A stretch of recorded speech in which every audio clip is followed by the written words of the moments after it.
All right, so we've been doing the remake stuff, and we're almost done because I went down the list of shows that started in America and were remade in England first because it's a way shorter list. There's only this one and maybe one more if I can find it, and then that's it. And they've been universal failures. Like all these shows got canceled immediately. So it's obviously the other way works a lot better when you take a British show and remake it in America. Sometimes that works. It seems like an American show remade in England never works. No, it didn't. What we saw didn't. Ugh. Yeah.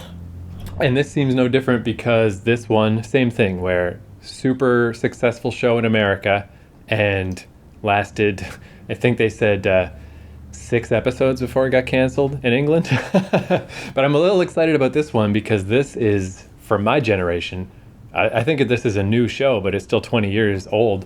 It's That 70s Show. Did you ever see that show? Oh, yeah. Yeah, I have. So are we going to watch the British version first? Yeah, we'll do the British one first and then the American one. So yeah, this show, I'm surprised how few interesting anecdotes there are about it. There's really not much to it. Because yeah, I feel like of my generation of sitcoms, this was a top dog. Like everybody watched it, everybody liked it. By the final season, it ran, 200 episodes, 8 seasons. And season 8 was shit because the two main guys left. The nerdy kid Eric from next door and Kelso, the like hunky idiot guy, they both left the show. They should have just stopped right there, but they did one more terrible season. But those first 7 seasons are really good. And let's see. The show ran from 1998 to 2006, but in the show time, it started in 1976 and it ended on New Year's Eve 1979, which is a nice touch that, the 70s was over, so it was a cool way to end the show. And there's really not much to it. I think we've talked before, at least we have privately, but maybe on this podcast, about how the more you look at the 90s, the more it was just an echo of the 70s. Like all that grunge music was very much like 70s music, like Led Zeppelin sounds just like Pearl Jam or whatever. And the styles and the fashions, like the Black Crows and stuff that were bringing back 70s fashion, none of it was all that Yeah, it wasn't different. new. Yeah. It wasn't.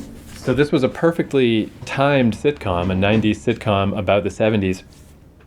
But I think also what people like about this show on just a basic level is we were already getting into, by the late 90s, internet shit. The world we're in now, I mean, right now we're doing a podcast. This was all coming. Like I think by 1998, I think we had internet here at your office, and then we got it at the house very soon after, and then cell phones, and like the world will never go back to how it was.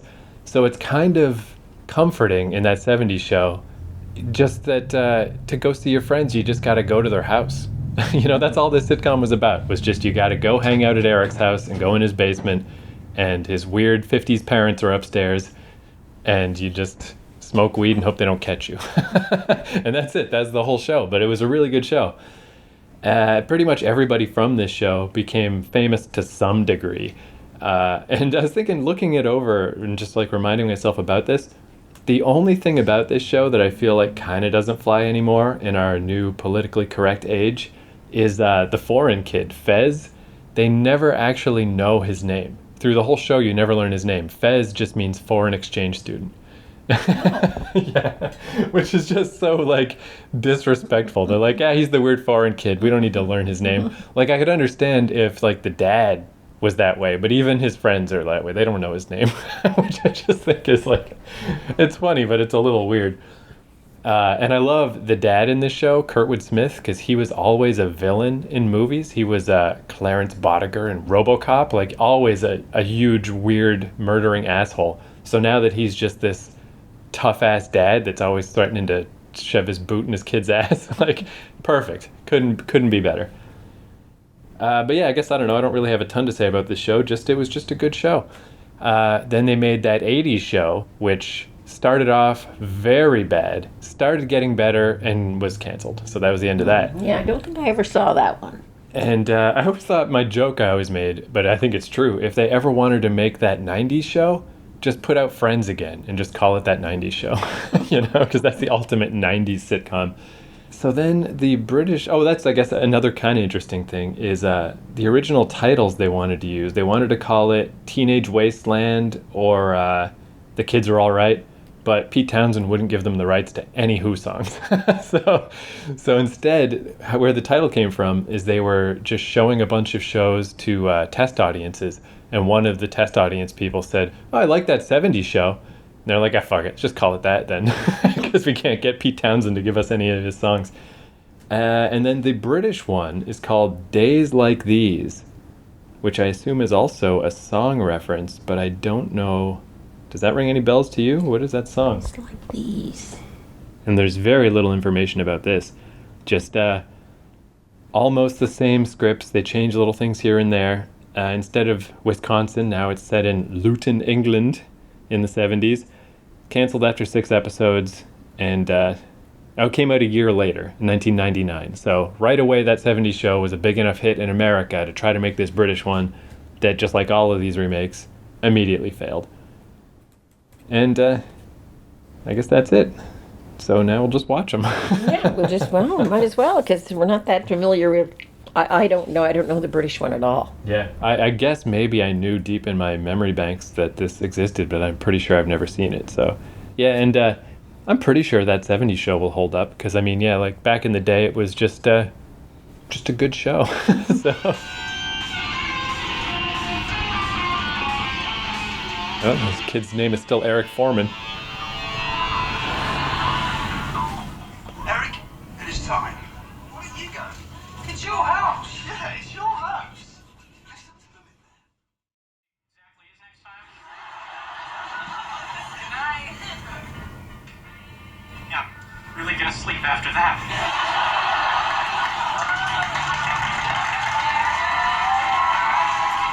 So yeah, I'd say that extremely similar to when we watched the Married with Children remake, of just like the difference between the cohesion of a cast and just random people saying lines, because those are almost identical. Those were the exact same jokes.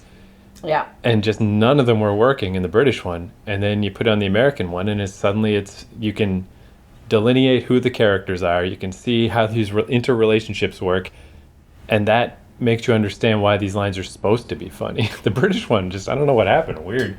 And maybe it was because I was watching it the second time, but I mean, I heard everything on this one. Whereas on the British one, there were all kinds of those lines just kind of went by. They had no relevance. Whereas in this one, they did. They all interacted. They all flowed. Isn't it weird too? Sometimes I'm almost like jealous of British people, because something about British accents just makes things funnier. A lot of times, like, I just find things more hilarious. But it didn't work this time. Well, the laugh track was overpowering. It was too loud. Yeah. Now, they had a laugh track in this one too, but in the American version. But it was very low key, and you would hear the occasional little at the beginning of it. It wasn't everybody. It was like one or two little laughs.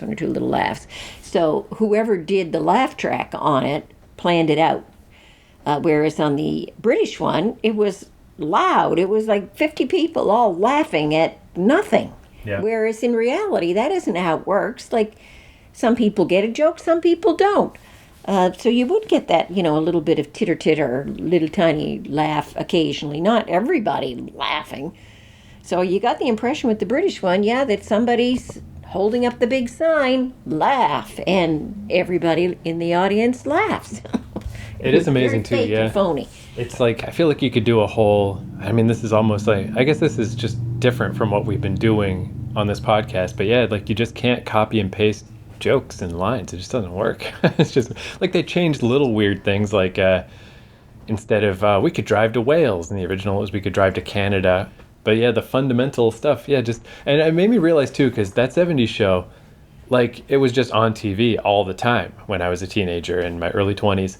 You just take it for granted because it's always on, but I haven't actually seen it since like 2005 or something. And it's nice to see it again and to realize like that was an all-star cast. Like, Topher Grace as the nerdy kid nails it, so good. Kelso as the big dumb guy, so good. Hyde, the like conspiracy theory hippie kid, he was like a child actor. He was the ringer. He was the actual actor in the show, so he's awesome. The dad, I love the dad in that show so much. Yeah. And the missus too. Yeah, both of them. Yeah, they're both, everybody. And the neighbor parents, the whole lot of them, yeah. Everybody in that show is well well chosen. Yeah, or like, and I guess like, maybe Fez, the foreign kid, he's a little mid, or Donna, the girl next door, she's pretty, but she's not like the greatest actress of all time. But everybody else, or like Jackie, yeah, like the annoying girlfriend. Even that didn't come across that clearly in the British one. No. And it couldn't be more clear in the American one. You're like, The minute that girl opens her mouth, yeah. you know that she's obnoxious, but she's daddy's little girl. She's daddy's little princess. And you can understand too why Kelso's putting up with her, because she's just obviously a pretty girl too. Like it all just makes, it reminds me a bit of like Archie. Like right away, here's Betty, here's Veronica, here's the whole scenario. And that's how the 70s show feels. And yeah, the British one, it's almost amazing how muddled they made it. Like everybody had the same shaggy 70s hair. It was like they were just reading lines. Yeah. As opposed to interacting with one another.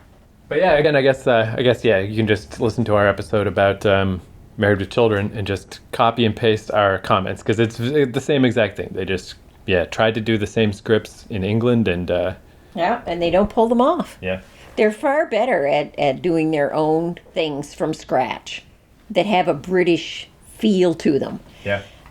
Maybe you can't take that American genre and transpose it to England with success. I wonder too, because I mean, it is, but they can't do it, or they didn't do it. I won't say they can't do it. They didn't do it. And I guess part of it too is just because we're North American. So I wonder, like, maybe the 70s in England just isn't the same. Maybe all of our, because like that 70s show is clearly not so much based on the real 70s. It's more like, here's what sitcom life was like in the 70s. Let's recreate it in the 90s. But And maybe in when you England it's different. Think about the 60s. When you think about the development of pop music, for example, you immediately equate the 60s and Britain. You don't equate, Carnaby Street and all that stuff. Or if I do for the 70s, it's like Mott the Hoople, and Right. it's getting weird. It's getting into some obscure strange shit. stuff. It's not like normal family. It's not like kids coming of age, which is, there were a whole lot of movies, TV shows of teenagers coming of age in America in 1970, 1980. Yeah, if anything, like with England, I'd think more, especially at that point, 76, like the early punk stuff. Yeah, mods and rockers and all that kind of stuff. You think of that. Yeah. Gangs beating up on each other in Soho and Brighton and places like that. You don't think of families of teenagers coming of age, which is what all of those American shows are. Yeah, especially, like that 70s show is so heavily just nowheresville suburbs, and you just hang out in your boring basement, but it's fun because you're with your friends. Yeah. But, like, is that the same thing in Luton? I just doubt it. Because for one thing, you'd expect everybody who is in high school in England, they all wear uniforms over Right. there. They don't dress the way that they were dressed in this show. And even like drinking culture, like the way I always hear England described, it's like by the time you're actually legal age to drink, you probably got it out of your system because you've already been drinking for You've 4 been years. drinking. You've been in the pub with pop since you were probably 3 years old. Yeah, so that's probably part of the problem too. Like the little that we know of England, it's clearly just not the Yeah. same as Wisconsin. Even if you compare it, okay, let's take their most famous soap opera, the Coronation Street from the 1970s. See, it was very different than the soap operas that were being produced in America at the time. It's a different culture.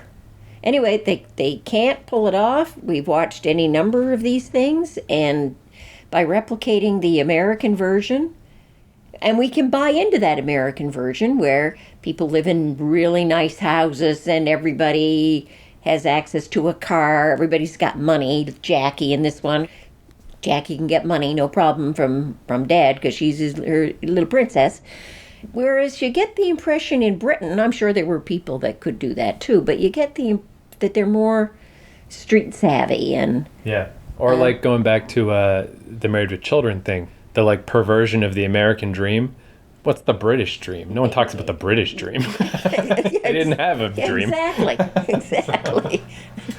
You can also tell, like I had said at one point, you said something about one of the scenes in the British one, and I said the Americans probably had more money. Oh yeah, they to pour definitely into did. their television show, and definitely they did. Their sets were far above Yeah, what like the British even ones were. that's what's neat about doing this is again I always just took that 70s show for granted because it was just on TV. But seeing the really half-assed British one and then seeing the American one, that basement set, which is the main set of the show, the kids are always hanging out in the basement. But man, they fucking nailed it. Every little trophy and the dad's war trunk is down there and the washing machine's down there and the hot water heater and the pile of board games like and not just a background too, like when they do that sitting at the table smoking weed and it does the 360. It's like everything about that basement is like a real basement. A basement that is not like in the 1990s. That basement would be a completely finished basement. It would look like a living room upstairs. Right. But in the 70s, when they showed that, yes, it's still a storage place. But you want to get those kids away from you, so you need to put them down in the basement. So you've partially furnished it. It has the couch, it has the chairs, it has the washing machine, but it doesn't have finished walls, fancy lighting, like what you would find it by 1990 in a basement in an American home. Everybody had completely finished gyprock painted basements. I suppose too, yeah, like with that 70s show in particular, like it was a Fox show, you know, it wasn't super high budget, but it wasn't low budget, and it was an immediate hit. Yeah, they probably do charge you pretty big rights fees. So like, fuck it, we'll call it 70s, innit? Set it in Luton. The thing that's weird though is they take the same script and redo it. That's what I would have called it. I would have called it 70s, innit? Days like these. What does that even mean? Yeah, they played that song and we still didn't know what the song was. Days like these. Yeah, let's call it All the Young Dudes Play Mott the Hoople. Like that would have been something I've heard of, please. Not Days Like These. But anyway.